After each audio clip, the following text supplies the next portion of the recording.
Hello kids. Here are some animals who gives us milk. Cow, it gives us nutrients rich milk. Buffalo, its milk is full of fat. Reindeer, its milk has more fat and protein than cow's milk. Llama, llama's milk has higher calcium content. Camel, camel's milk has been claimed to have antibiotic, antioxidant and antidiabetic properties. Horse, it's often used as a substitute to human milk. Donkey, its milk is most expensive in the world.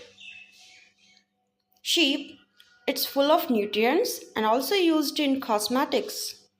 Yak, its milk is easier for infants to digest.